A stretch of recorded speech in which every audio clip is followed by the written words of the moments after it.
ঈশ্বরের ধন্যবাদ হোক, ঈশ্বরের নাম উচ্চীকৃত ও গৌরবান্বিত হোক। আমি আচার্য পার্থ চ্যাটার্জি আবার একবার আপনাদের কাছে ঈশ্বরের সুন্দর মধুর পবিত্র বাক্য নিয়ে এসেছি, এবং এই বাক্য আজ বলবো খুব সুন্দর একটা মজার ছলে, একটা গল্পের ছলে।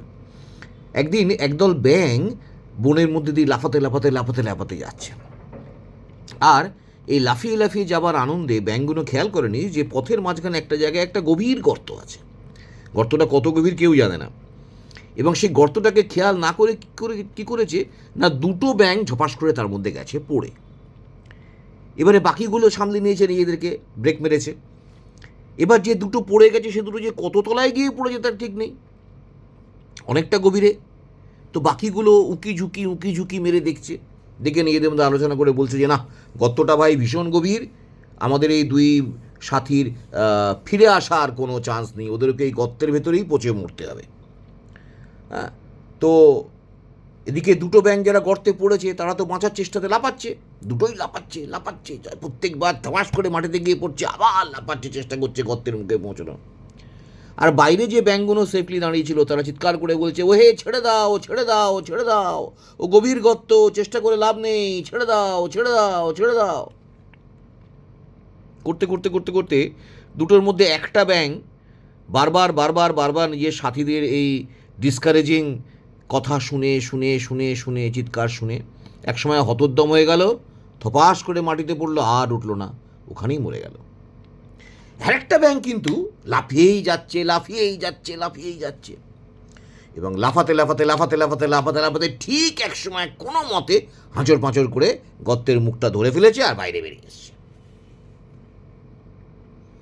তখন ওর অন্য বন্ধুরা ওকে হাত পা মুখ নেড়ে বলছে যে আরে আমরা এত চেঁচালাম, তুমি তো হতোদ্যম হলে না, তুমি তো হাল ছেড়ে দিলে না, কী করে হলো এটা, তুমি কী করে এত গভীর গর্ত থেকে পার হয়ে গেলে?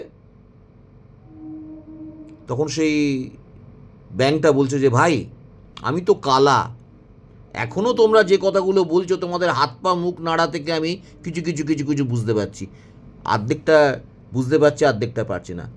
আর তোমরা যখন চেঁচাচ্ছিলে ভাই, আমি তো কালা, আমি ভালো করে শুনতে পাই না, আমি যতবার লাফিয়ে গর্তের কোনো একটা জায়গায় কাছাকাছি কোনো একটা জায়গায় আসছি, দেখছি তোমরা সবাই মিলে করে চেঁচাচ্ছ, আমি ভাবছি তোমরা বোধহয় আমাকে উৎসাহ দিচ্ছ, তাই আমি থপাস করে পড়ে গেলেও আবার লাফ মারছি, গর্তের মুখ ধরার চেষ্টা করছি। তাহলে এই ছোট্ট ফানি গল্পটার উপসংহার বা তার মরালটা কি? মরালটা হচ্ছে যে আপনি যখন জীবনে ট্রাই করবেন এবং আপনি যখন ফেল করবেন, যখন আপনি রিস্ক নেবেন একটা কিছু গেইন করার জন্যে, একটা কিছু লাভ করার জন্যে একটা রিস্ক নেবেন, তখন জগৎ আপনাকে বারবার নিরুৎসাহ করে দেবে। কিন্তু আপনি যদি মনে রাখেন যে there is no gain without a risk, no risk no gain, তাহলে আপনি আপনার এফার্ট, আপনার চেষ্টা কখনো থামাবেন না, এবং সেই চেষ্টা ফলপ্রসূ হবেই। গর্ত যতই গভীর হোক না কেন, সাকসেস যতই উঁচুতে দূরে হোক না কেন, যত অসম্ভব মনে হোক না কেন, জগতের সবাই যত অসম্ভব বলুক না কেন, প্রচেষ্টা একদিন সফল হবেই, যদি আপনি অপরের হতাশাব্যঞ্জক কথায় কান না দেন। আর বাইবেল, পবিত্র বাইবেল আমাদেরকে এই বিষয়ে কী বলেছে? আমি দুটি পদ পড়ব। প্রথম একটি পদ আমি পড়ব যে আমাদের যাকব পুস্তকের, এবং সেই যাকব পুস্তকের 1 অধ্যায় 2 থেকে 4 পদ, এবং সেখানে পবিত্র বাক্য কি বলেছে? যাকব 1, 2 থেকে 4, সেখানে বলেছে যে হে আমার ভাতৃগণ, তোমরা যখন নানাবিধ পরীক্ষায় পড়ো তখন তাহা সর্বতোভাবে আনন্দের বিষয়ে জ্ঞান করিও, জানিও তোমাদের বিশ্বাসের পরীক্ষা সিদ্ধতা ধৈর্য সাধন করে, আর সেই ধৈর্য সিদ্ধ কার্যবিশিষ্ট হোক, যেন তোমরা সিদ্ধ ও সম্পূর্ণ হও, কোনো বিষয়ে তোমাদের অভাব না থাকে। অর্থাৎ পরীক্ষা সিদ্ধতা, পরীক্ষা আনন্দের বিষয়, কারণ পরীক্ষা সিদ্ধতা ধৈর্য সাধন করে, বিশ্বাসে পরীক্ষা সিদ্ধতা ধৈর্য সাধন করে, আমরা সেখান থেকে ধৈর্য শিখি, এবং সেই ধৈর্য সিদ্ধ হয়, সিদ্ধ কার্য বিশিষ্ট হয়, এবং আমাদেরকে সম্পূর্ণ করে। আর একটা আমরা দেখি রোমিও পত্রের 5 অধ্যায় 3 থেকে 4 পদ। রোমিও 5 অধ্যায় 3 থেকে 4 পদ, সেখানে প্রভু বাক্য কি বলছে? কারণ আমরা জানি, সাধু পৌল বলছেন, কারণ আমরা জানি ক্লেশ ধৈর্যকে, ধৈর্য পরীক্ষা সিদ্ধতাকে, এবং পরীক্ষা সিদ্ধতা প্রত্যাশাকে উৎপন্ন করে। আর প্রত্যাশা লজ্জাজনক হয় না, যেহেতু আমাদিগকে দত্ত পবিত্র আত্মা দ্বারা ঈশ্বরের প্রেম আমাদের হৃদয়ে সেচিত হইয়াছে। তাই আমরা স্টেপসগুলো কি দেখলাম? ক্লেশ ধৈর্যকে, ধৈর্য পরীক্ষা সিদ্ধতাকে, এবং পরীক্ষা সিদ্ধতা প্রত্যাশাকে উৎপন্ন করে। সেই কানে কালা সেই ব্যাঙটা যখন বারবার লাফ দিচ্ছে, ক্লেশ, শরীরের প্রত্যেকটা মাসল ব্যথা করছে, বারবার তপাস তপাস করে পড়ে পড়ে প্রচুর ব্যথা করছে, যন্ত্রণা হচ্ছে, ক্লেশ। কিন্তু সেই ক্লেশের মধ্যে কি রয়েছে? তার ধৈর্য।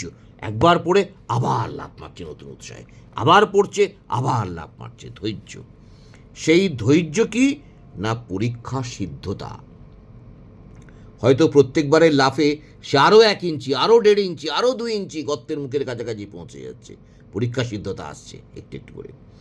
আর পরীক্ষা সিদ্ধতা প্রত্যাশাটা, অর্থাৎ সেই পরীক্ষা সিদ্ধতা তার মধ্যে প্রত্যাশা উৎপন্ন করছে যে না, এর পরের লাফে আমি ঠিক গর্তের মুখ ধরে ফেলবো, এর পরের লাফে আমি ঠিক গর্ত পার হয়ে বেরিয়ে যাবো। আর এই করতে করতেই সে তার লেভেলের চরম সাকসেস, তার জীবন বাঁচানোর চরম সাকসেস লাভ করে ফেললো।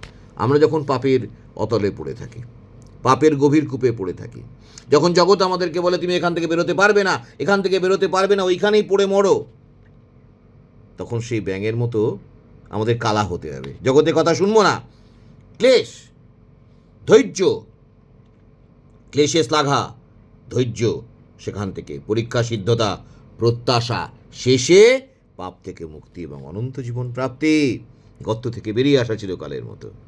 তাই এই ব্যাঙ আমাদেরকে কত কিছু শিক্ষা দিয়ে গেল, এবং আমরাও ব্যাঙের কাহিনী থেকে আমরা কত কিছু শিক্ষা করলাম। ঈশ্বর আপনাদের প্রত্যেককে আশীর্বাদ করুন, ঈশ্বর আপনাদের প্রত্যেককে প্রচুর প্রচুর প্রচুর পরিমাণে মঙ্গল করুন, আশীর্বাদ করুন। Amen, amen, amen.